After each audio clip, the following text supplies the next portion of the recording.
ঘুমপাড়ানি, মাসি পিসি, মোদের বাড়ি এসো। খাট নাই, পালং নাই, চোখ পেতে বসো। বাটা ভরা পান দেব, কাল ভরে খেও। যাবার সময় খোকার চোখে ঘুম দিয়ে যেও।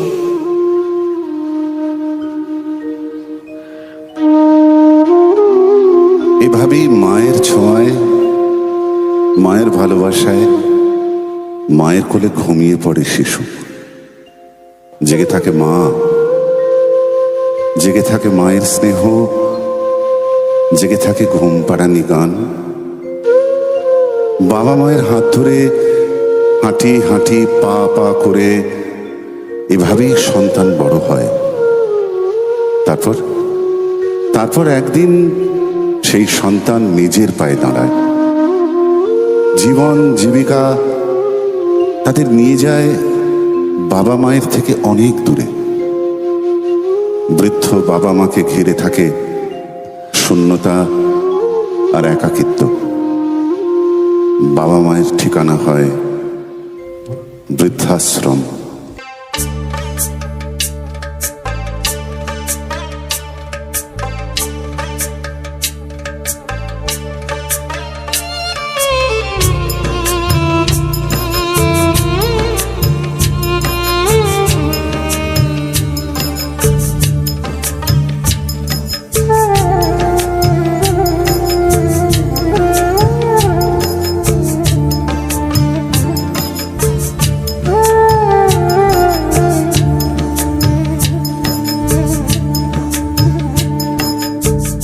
ছেলে আমার মস্ত মানুষ, মস্ত অফিসার, মস্ত ফ্ল্যাটে যায় না দেখা এপার ওপার। ছেলে আমার মস্ত মানুষ, মস্ত অফিসার, মস্ত ফ্ল্যাটে যায় না দেখা এপার ওপার। নানান রকম জিনিস আর আসবাব দামি দামি, সবচেয়ে কম দামি ছিলাম একমাত্র আমি। ছেলের আমার প্রতি অগাধ সম্ভ্রম, আমার ঠিকানা তাই বৃদ্ধাশ্রম।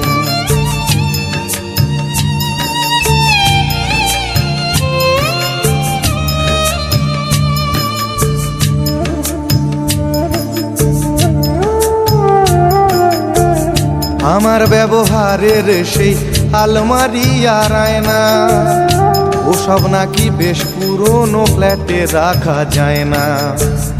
আমার ব্যবহারের সেই আলমারি আর আয়না, ওসব নাকি বেশ পুরনো ফ্ল্যাটে রাখা যায় না। ওর বাবার ছবি ঘড়ি ছড়ি বিদে হলো তাড়াতাড়ি, ছেড়ে দিল কাকে খেলো পোষা বুড়ো ময়না। স্বামী স্ত্রী আর অ্যালসেশিয়ান জায়গা বড়ই কম, আমার ঠিকানা তাই বৃদ্ধাশ্রম।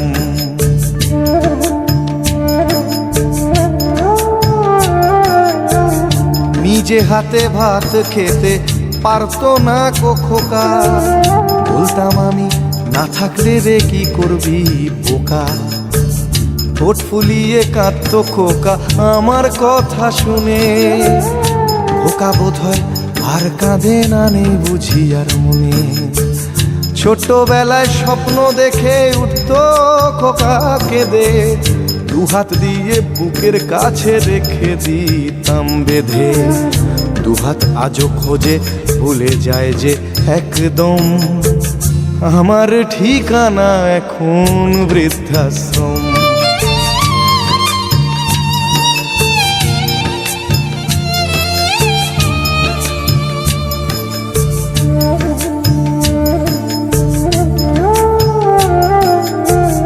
খোকারও হয়েছে ছেলে 2 বছর হলো, আর তো মাত্র বছর 25 ঠাকুর মুখ তোলো। 100 বছর বাঁচতে চাই এখন আমার 60, 25 বছর পরে খোকার হবে 59। আশ্রমের এই ঘরটা ছোট, জায়গা অনেক বেশি। খোকা আমি দুজনেতে থাকবো পাশাপাশি।